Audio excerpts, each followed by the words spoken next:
Hello everybody and welcome back to the Crossroads YouTube channel. My name is Delphine and I am a junior at CCHS. I'm also one of the readers for Crossroads. Today's episode is the second in the environmentalism series, so if you haven't already watched the first one, go back and watch that one and then come back here. The books I'm going to be reading to you today are all about real-life environmentalists who changed the world. Our first book talks about a girl named Greta Thunberg. That name might be familiar to you if you've heard it in the news or maybe even in a book like the one I'm about to read to you. Let's find out more about what she has done. Greta and the Giants by Zoe Tucker and Zoe Persico. Inspired by Greta Thunberg's stand to save the world.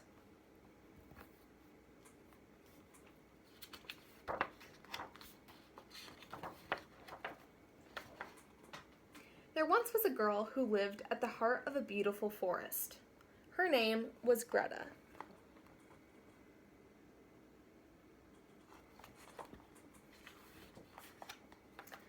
One morning, things weren't quite as they should be. Greta stepped out into her yard, and there, huddled together in the shadows of the trees, were all the animals of the forest. A soft, silvery brown wolf stepped forward, with his tail low to the ground. "Please help us," he whispered. "The forest is broken, and we don't know where to go. The giants are ruining our home."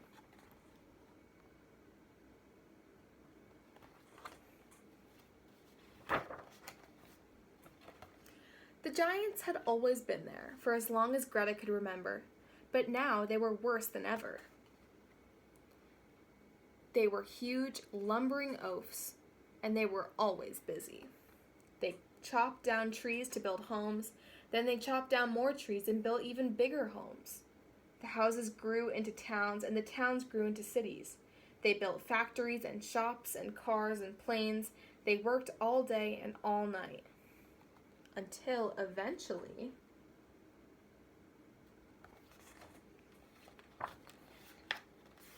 there were hardly any forest left. But the greedy giants had forgotten how wonderful the forest was. They didn't see all the little birds and bugs and butterflies and bears that trembled in the shadows, and no one told them to stop, because everybody was scared of them.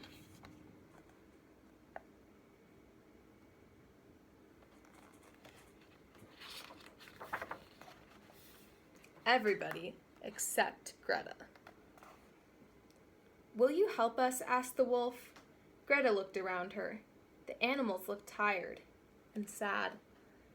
She had to help them, but how? Then Greta had an idea.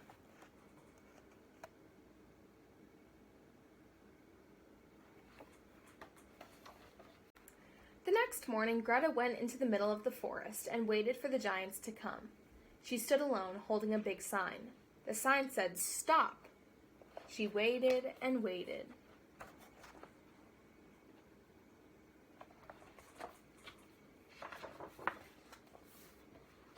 On the first day, the giants didn't see her and lumbered on by, and on the second and third too. But on the fourth day, something strange happened. A little boy who had been watching Greta made a sign and came and sat down next to her. He didn't say much, but Greta knew he felt like she did.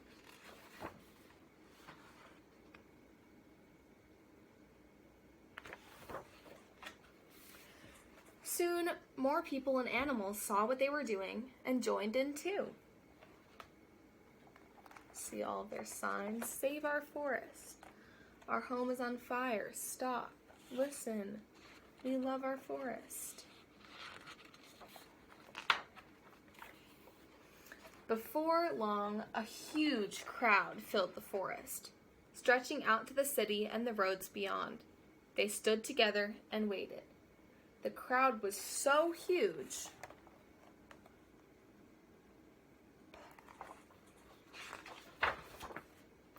that the giants were stopped in their tracks. "Please stop," Greta cried. "Your greedy behavior is spoiling our home. You've broken the trees and trampled the flowers, and now the bees and birds have flown away. These animals are homeless and our forest is dying." After Greta had spoken, everything was silent.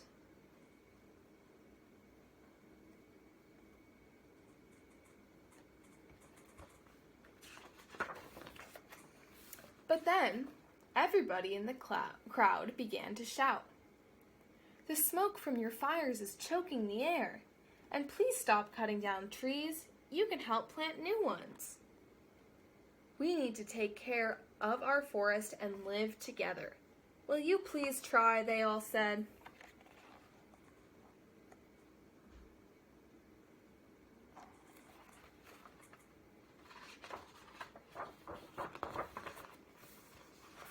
The giants shuffled and fidgeted and stomped their feet on the ground. They were embarrassed and a little bit sad. You see, the giants were so busy building, they didn't see what they were doing to the forest or to the animals who lived there. The giants felt terrible. "We're sorry," they said, and they promised to try harder. So from that day on, the greedy giants weren't so greedy. They slowed down and learned to sit quietly. They stopped working all the time and instead took up new hobbies. They stopped chopping down trees and learned all about gardening and living in the forest. They cooked, repaired, tidied, and shared, and before long,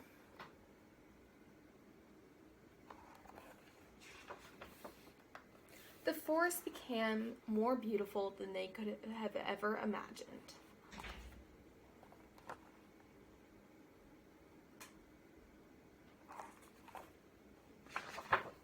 And that is the end of our story. I hope you enjoyed Greta and the Giants. I thought this book was a great interpretation of what's actually happening in the real world. The second book I'm going to be reading to you today is about a woman named Isatou Ceesay. She was one of the first women in Gambia to start recycling plastic bags in her village. Recycling is important because it uses less resources, and in this book, it also gets rid of litter in nature. So let's find out more about her story. One Plastic Bag by Miranda Paul.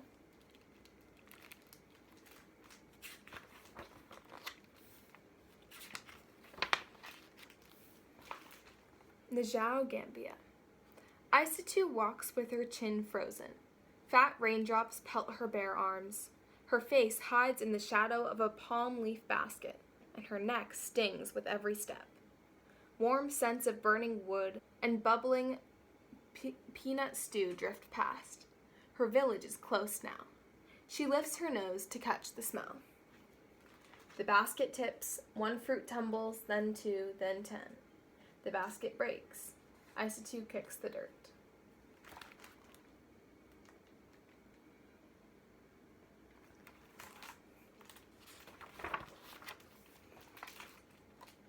Something silky dances past her eyes, softening her anger. It moves like a flag, flapping in the wind, and settles under a tamarind tree. Isatou slides the strange fabric through her fingers and discovers it can carry things inside. She gathers her fruits in the bag.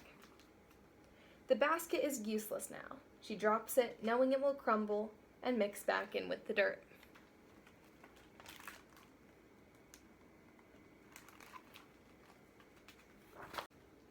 Four goats greet Isatou as grandmother Mbombe emerges from her kitchen hut. "Hurry in before the rain soaks your beautiful mbuba." Isatou scurries in, and grandmother serves spicy rice and fish. Rain drums on the creaking aluminum roof. "I broke your basket," Isatou confesses, "but I found this." "Plastic," grandmother frowns. "There's more in the city."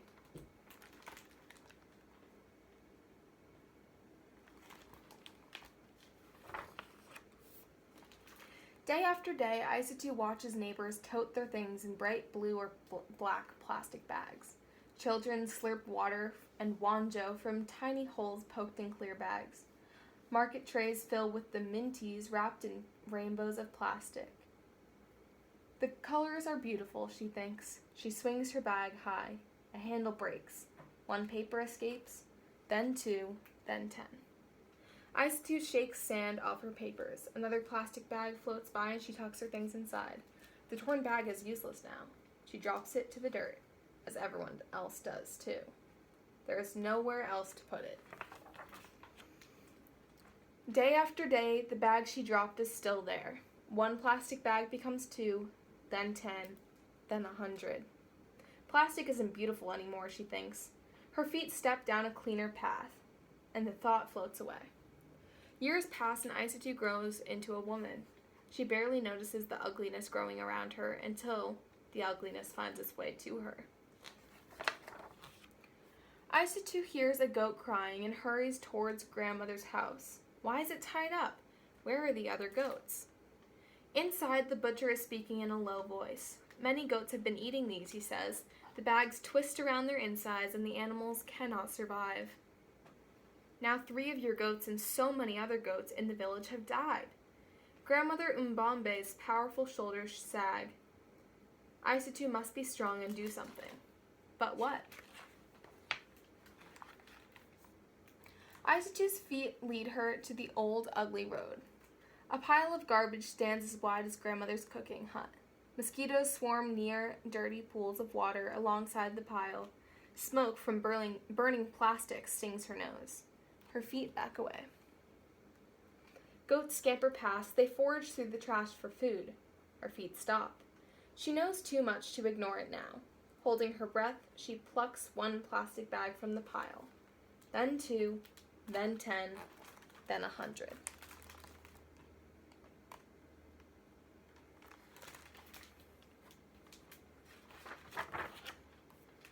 What can we do? Isatou asks her friends. Let's watch them, says Fatim, pulling out Omo soap. Maram grabs a bucket, and Incha fetches water from the well. Peggy finds clothespins, and they clip the washed bags on a line. As the bags dry, Isatou watches her sister crochet. Can you teach me? Wow. Yes. Her sister shows Isatou the stitches, and then hands her a metal tool. Isatou's fingers busy themselves in, out, around. Giraffe Jeff. Thank you.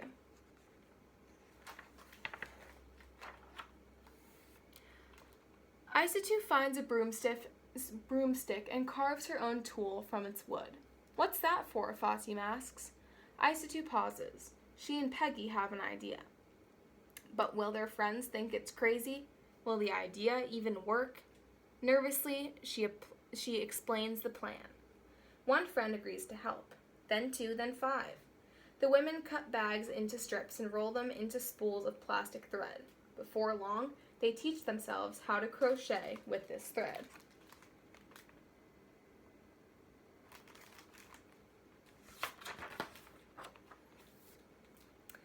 Naka Ligebi, asked grandmother. How is the work? Nadanka, nadanka, answers Isatou, slow. Some people in the village laugh at us, others call us dirty, but I believe what we are doing is good. The women crochet by candlelight, away from those who mock them.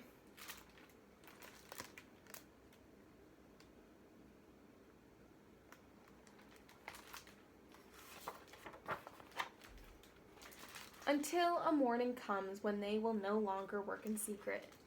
Fingers sore and blistered, Isatou hauls the recycled purses to the city. 1 person laughs at her, then 2, then 10. Then...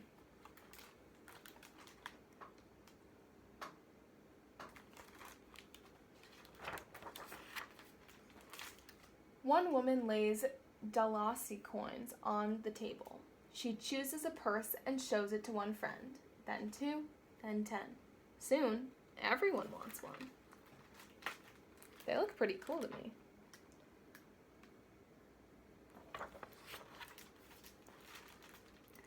Isatou fills her own purse with Dalasi. She zips it shut and rides home to tell grandmother she has made enough to buy a new goat. When she passes the pile of rubbish, she smiles because it is smaller now.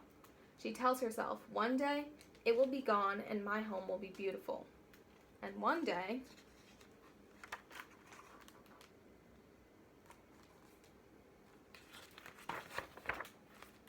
it was.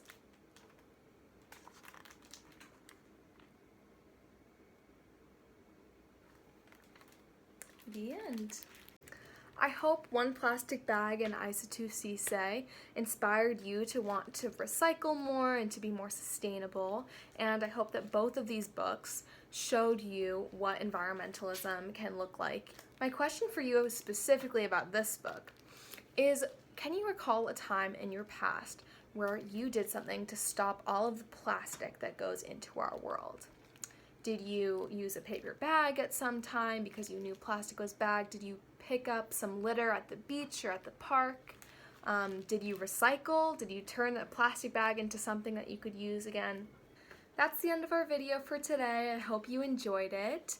Please like this video and subscribe to the Crossroads YouTube channel and turn on notifications so that you can stay updated with our latest videos. Also, make sure to check out our past videos so that you can find more information about other important topics. Thanks for watching!